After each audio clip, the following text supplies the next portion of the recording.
Corona शुरू हुआ है, मैं समय समय पे आपके बीच में आके सभी तथ्यों को, परिस्थितियों को ईमानदारी के साथ आपके सामने रखता रहा हूँ, आपसे चर्चा करता रहा हूँ। एक चीज़ हम लोगों ने हमेशा गांठ बांध के रखी, आपको कभी गलत तथ्य नहीं दिए, आपसे कभी झूठ नहीं बोला, जो था आपके सामने रख दिया। अगर स्थिति अच्छी थी तो भी आपको बताया, स्थिति खराब थी तो भी आपको हमने ईमानदारी से बताया, क्योंकि हम पहले दिन से समझ गए थे कि ये इतनी बड़ी आपदा है कि आपके साथ के बिना, जनता के साथ के बिना अकेले इस आपदा से सरकार सामना नहीं कर सकती।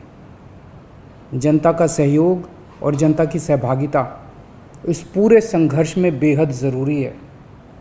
और जब तक जनता को सच नहीं बताया जाएगा, सारे तथ्य जनता के सामने नहीं रखे जाएंगे, तब तक जनता की भागीदारी सुनिश्चित करना असंभव था। इसीलिए हमने हर चीज़ आपके सामने रखी। हमने टेस्ट नहीं कम होने दिए। आज दिल्ली के अंदर सबसे ज़्यादा टेस्ट हो रहे हैं।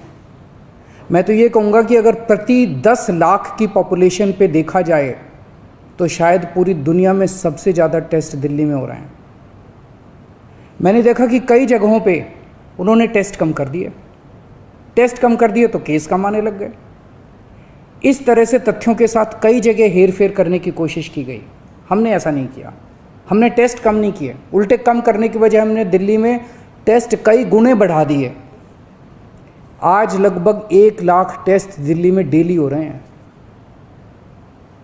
हमने मौत के आंकड़े आपसे नहीं छुपाए, जितनी मौतें होती थी हमने सब आपके सामने रखी, ईमानदारी से रखी। अगर ज़्यादा हो रही थी तो ज़्यादा बताई, कम हो रही थी तो कम बताई।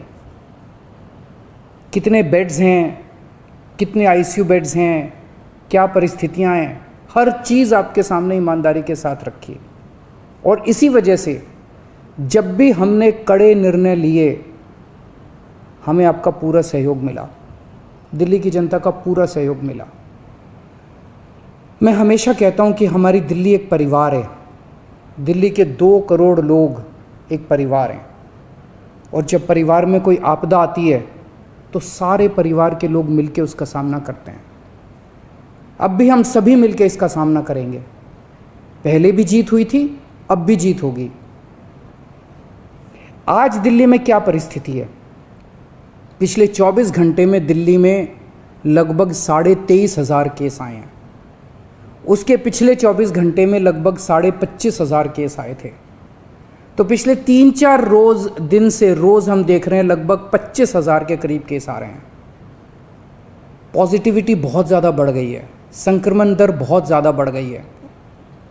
दिल्ली के अंदर अस्पतालों में उपलब्ध बेड्स की भारी कमी हो रही है। डेली 25-25 हज़ार अगर पेशेंट्स आएंगे तो कोई भी व्यवस्था चरमरा सकती है। दिल्ली के अंदर बेड्स की भारी कमी हो रही है। आईसीयू बेड्स दिल्ली में लगभग ख़त्म हो गए हैं। आज सुबह मैं ऐप पे देख रहा था 100 से भी कम आईसीयू बेड्स दिल्ली में बचे हैं। ऑक्सीजन की भारी कमी हो रही है। कल हमने सेंट्रल गवर्नमेंट को भी लिखा है, उनसे बातचीत चल रही है। परसों रात को एक हादसा होते होते बचा। एक प्राइवेट हॉस्पिटल ने हमें बताया कि परसों रात को 3 बजे के करीब उनके अस्पताल की ऑक्सीजन लगभग ख़त्म हो गई।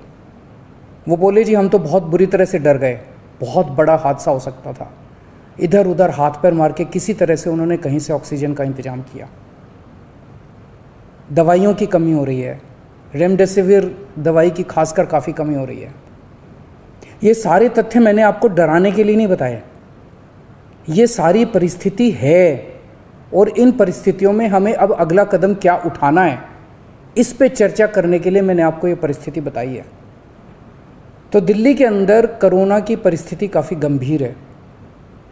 अभी तक हमने दिल्ली के अंदर हेल्थ सिस्टम को बड़े अच्छे तरीके से मैनेज किया।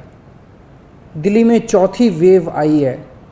पहली वेव पिछले साल जून में आई थी, जिसमें 4,500 के करीब केस आए थे। दूसरी वेव आई फिर सितंबर में, फिर तीसरी वेव आई जिसमें 8,500 के करीब केस आए थे।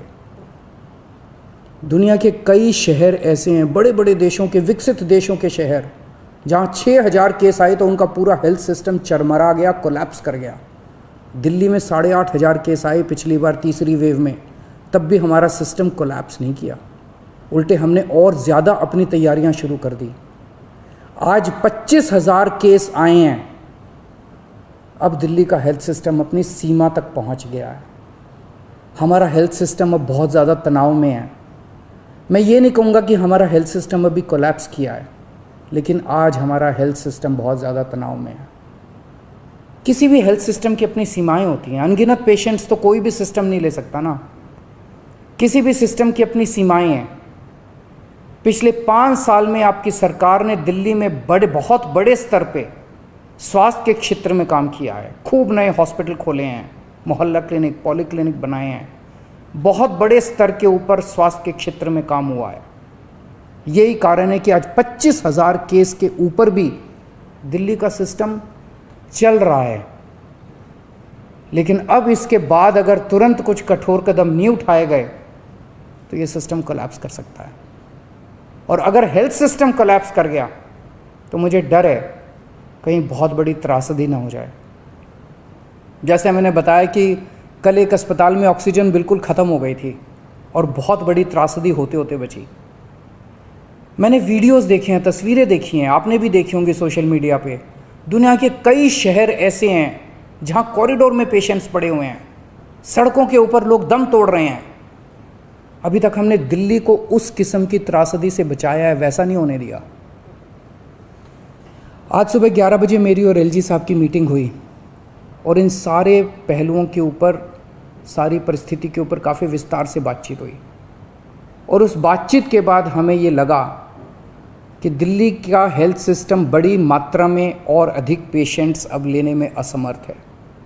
अगर हमने अभी लॉकडाउन नहीं लगाया तो कहीं ऐसा ना हो कि बड़ी त्रासदी हो जाए।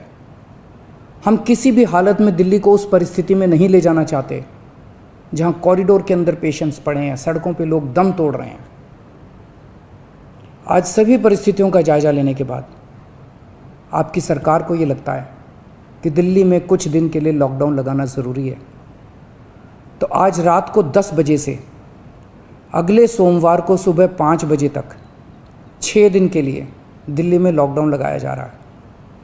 इस दौरान जाहिर है कि जो एसेंशियल सर्विसेज हैं वो जारी रहेंगी, खाने पीने की, मेडिकल व्यवस्थाओं की वो जारी रहेंगी।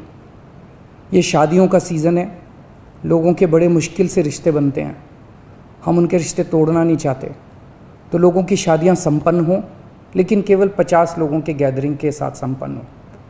उसके लिए अलग से पास दिए जाएंगे। इसके बारे में अभी थोड़ी देर में डिटेल्ड ऑर्डर जारी हो जाएगा कि कौन कौन सी चीज़ें जारी रहेंगी और कौन सी चीज़ों पर पाबंदी रहेगी। मैंने और एलजी साहब के हम दोनों ने निर्णय तब लिया है जब हमारे पास कोई उपाय नहीं बचा था। हमारे लिए निर्णय लेना आसान नहीं था, क्योंकि मैं समझ सकता हूँ कि लॉकडाउन के दौरान किस तरह से लोगों के रोज़गार ख़त्म हो जाते हैं, लोगों की कमाई ख़त्म हो जाती है, और ख़ासकर सबसे गरीब तबके के लिए तो ये बेहद मुश्किल होता है। जो दिहाड़ी करके रोज़ कमाते हैं उनके लिए तो बेहद मुश्किल हो जाता है। पिछली बार जब देश में लॉकडाउन लगा था, हमने देखा कि किस तरह बड़ी संख्या में प्रवासी मजदूर अपने गांव जाने लगे थे। उनसे मैं ख़ास तौर से हाथ जोड़ के अपील करना चाहता हूँ, ये छोटा सा लॉकडाउन है, 6 दिन का, दिल्ली छोड़ के मत जाइएगा। आपके आने जाने में इतना समय ख़राब हो जाएगा, इतना पैसा ख़राब हो जाएगा, इतनी ऊर्जा ख़राब होती है। दिल्ली में रहिए। मुझे उम्मीद है कि ये छोटा लॉकडाउन है और छोटा ही रहेगा। मुझे पूरी उम्मीद है कि शायद बढ़ाने की ज़रूरत ना पड़े। आप दिल्ली में रहिए। यकीन मानिए, हम पूरी ईमानदारी के साथ सब मिल के लड़ेंगे तो जल्दी इस मुसीबत से छुटकारा पाएंगे। मैं आपको यकीन दिलाता हूँ, सरकार आपका पूरा ख्याल रखेगी। मैं हूँ ना, मुझ पे भरोसा रखिए। मेरी दिल्ली के सभी नागरिकों से अपील है कि ये निर्णय हमने बहुत मुश्किल से लिया है। आप सब लोग जानते हैं कि मैं लॉकडाउन के सख्त खिलाफ रहा हूँ। हमेशा से मैंने लॉकडाउन का विरोध किया है। मेरा ये मानना है कि लॉकडाउन से कोरोना ख़त्म नहीं होता, लॉकडाउन से कोरोना की स्पीड कम हो जाती है। मेरा हमेशा ये मानना है कि अगर किसी भी शहर या राज्य की स्वास्थ्य व्यवस्था अपनी सीमा तक पहुंच जाए तो लॉकडाउन लगाना ज़रूरी हो जाता है, ताकि पेशेंट्स का नंबर कम हो जाए, ताकि हेल्थ सिस्टम को और दुरुस्त किया जा सके।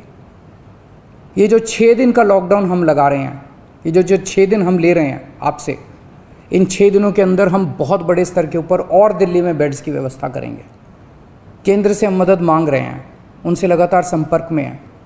केंद्र सरकार हमारी मदद भी कर रही है, उसके लिए हम केंद्र सरकार के शुक्रगुजार हैं। उनसे ऑक्सीजन की व्यवस्था करेंगे, दवाइयों की व्यवस्था करेंगे। इस लॉकडाउन के समय को हम इन सब चीज़ों के लिए इस्तेमाल करेंगे।